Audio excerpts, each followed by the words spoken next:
Hello and welcome back. देखो, याद करने का सबसे बेस्ट तरीका क्या होता है ना कि कभी भी अगर आपको कोई भी चीज़ हमेशा के लिए याद करना है ना, विदाउट एनी एफर्ट, तो थोड़ा सा स्टार्टिंग में एफर्ट लगा करके आप कोई स्टोरी, कनेक्शन, वियर्ड चीज़ उससे चिपका दीजिए।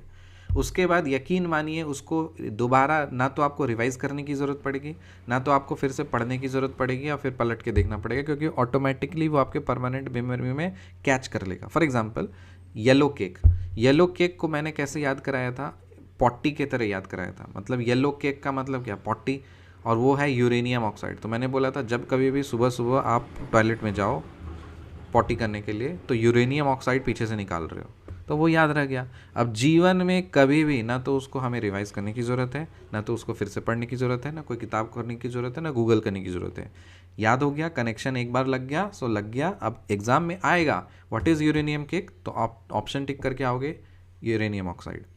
समझ में आया? उसी तरह से अभी जो मैं कनेक्शन बना दे रहा हूँ हर चीज़ के लिए, वो आप ध्यान रखिए कि वो सारा कनेक्शंस को आप थोड़ा फोकस करें। साथ ही साथ जिसका कनेक्शन नहीं बन पाता है तो रिक्वेस्ट है कि आप प्लीज़ कोई भी स्टोरी, कनेक्शन, वियर्ड चीज़, गाली ताली, कुछ भी, जो मर्जी, गाना, सॉन्ग, कहानी, कुछ भी आप कमेंट सेक्शन में उस टॉपिक से रिलेटेड डाल दिया करो ताकि याद रह जाए परमानेंटली।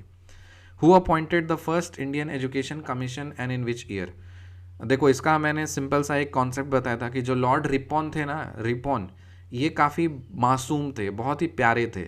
ये जो वाइसरॉय थे, क्यों? क्योंकि इसने जो चाइल्ड लेबर वाला जो चीज़ था ना, फैक्ट्री से वर्किंग आवर्स कम कर दिया था, बच्चों को फिर मना कर दिया कि फैक्ट्री में काम नहीं, काफ़ी अच्छा अच्छा काम किए थे। तो obviously Indian education commission, education पे बात हो रही है, अच्छा एजुकेशन कमीशन इस्टेब्लिश करना है, तो ऑब्वियसली यही आएंगे। तो इससे कनेक्शन से ये ऑप्शन टिक हो जाएगा। So who appointed the first Indian education commission and in which year? Lord Ripon, 1882। Lord Ripon 1882, Lord Ripon 1882, 1882 में, 1882, 1882। इसको कनेक्शन देखो, ईयर कैसे याद रखोगे? देखो, सिंबल ऑफ नॉलेज, एजुकेशन के फील्ड में जब कभी बात होगी ना, सिंबल ऑफ नॉलेज, तो हमेशा डॉक्टर बी आर अम्बेडकर का हमेशा नाम आता है। एजुकेशन रहेगा ना तो उनसे बड़ा ना कभी हुआ है एजुकेशन के फील्ड में, ना कभी होगा। तो एजुकेशन से रिलेटेड है इंडियन एजुकेशन कमीशन। तो 1882 उनके बर्थ ईयर कब है? 1891, 1891 है। तो 9 साल पहले इंडियन एजुकेशन कमीशन का एस्टेब्लिशमेंट हो गया था। तो बाबा साहब के 9 साल पहले ही इंडियन एजुकेशन कमीशन का एस्टेब्लिशमेंट हो गया था 1882 में। और किसने किया था? लॉर्ड रिपॉन ने। ठीक है। परमानेंट सेटलमेंट कहाँ पे हुआ? बंगाल में। रेटवारी सिस्टम कहाँ पे हुआ? मद्रास में। तो ये तो हम लोग रटते आ रहे हैं। परमानेंट सेटलमेंट कहाँ हुआ? बंगाल में। रेटवारी सिस्टम कहाँ हुआ? मद्रास में। स्वदेशी मूवमेंट 1905। स्वदेशी मूवमेंट कब हुआ? 1905। Formation of all India Muslim League 1906, 1906। Morley Minto reforms कब हुआ? 1909। और लखनऊ पैक्ट कब हुआ? 1916। Swadeshi movement 1905, 1905, formation of all India Muslim League 1906, Morley Minto reforms 1909 और Lucknow pact 1916। Swadeshi movement 1905, formation of all India Muslim League 1906, Morley Minto reforms 1909, Lucknow pact 1916। States sharing border with Bhutan. Bhutan के साथ कौन states border share करते हैं? आसाम, अरुणाचल प्रदेश, वेस्ट बंगाल, सिक्किम। इसी order में याद रखो। AAWS, Assam, Arunachal Pradesh, West Bengal, Sikkim. ये जो ऑर्डर मैंने बताया कि मतलब जब सबसे ज़्यादा एरिया, मतलब जो एरिया आसाम कवर करता है, फिर अरुणाचल प्रदेश शेयर करता है, फिर बंगाल शेयर करता है, छोटा सा पार्ट जो है वो सिक्किम शेयर करता है। तो ये ऑर्डर में ही याद रखें, आसाम, अरुणाचल प्रदेश, वेस्ट बंगाल, सिक्किम।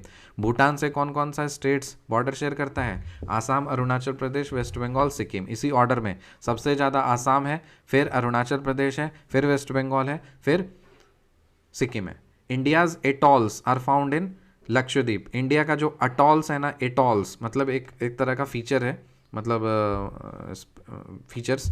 तो गूगल में आप टाइप मारोगे तो इमेज आपको दिखेगा। तो इंडिया का जो अटॉल्स है ना, ये कहाँ पे मिलता है? लक्षद्वीप में मिलता है। इंडिया का अटॉल्स कहाँ पे मिलेगा? लक्षद्वीप में मिलेगा। Provincial autonomy in British India. Provincial autonomy in British India. British India में प्रोविंशियल ऑटोनॉमी का कॉन्सेप्ट कहाँ से लिया गया? ये गवर्नमेंट ऑफ इंडिया एक्ट 1935 से लिया गया। Provincial autonomy in British India कहाँ से उठाया गया? गवर्नमेंट ऑफ इंडिया एक्ट 1935 से उठाया गया। Who introduce printing press in India. Printing press को इंडिया में किसने इंट्रोड्यूस किया था? पोर्चुगीज़ ने किया था। कब किया था? 1550 में। प्रिंटिंग प्रेस को इंडिया में किसने इंट्रोड्यूस किया था? पोर्चुगीज़ ने किया था। कब किया था? 1550 में। Which coastal region in India receives rainfall from the north eastern monsoon? North eastern monsoon कौन सा कोस्टल रीजन है इंडिया का जो कि नॉर्थ ईस्ट समझ रहे हो ना, मतलब नॉर्थ ईस्ट कंट्रीज, उसके मानसून के कारण से यहाँ पे रेनफॉल होता है? कोरोमंडल कोस्ट। तो ये जो मैप है इसको देखो ध्यान से, इसको हम लोग, ये जो मैप है ये गुजरात कोस्ट है, ठीक। मतलब अगर ब्रॉडली अगर हम देखें तो ये है आपका वेस्टर्न कोस्ट, इस साइड और लेफ्ट वाला western coast, right hand side वाला ईस्टर्न कोस्ट। लेकिन इस तरह से फीचर याद कर लो, हमेशा याद रह जाएगा। ऊपर में कच्छ है, फिर खतियावार है, कच्छ खतियावार, और उसके बाद कोंकण कोस्ट है, मलाबार कोस्ट है, केप कोमोरिन है, फिर कोरोमंडल कोस्ट है, नॉर्दर्न सिरकास है, northern सिरकास।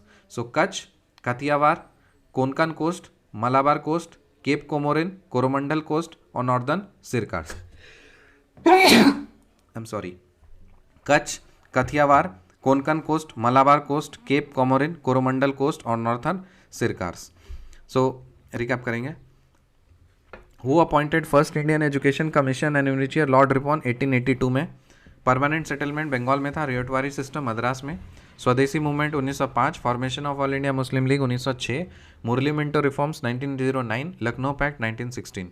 States have sharing border with Bhutan, Bhutan के साथ कौन सा स्टेट्स बॉर्डर शेयर करता है? Assam, Arunachal Pradesh, West Bengal, Sikkim. India atolls are found in Lakshadweep. Provincial autonomy in the British India कहाँ से लिया गया? गवर्नमेंट ऑफ इंडिया एक्ट 1935 से।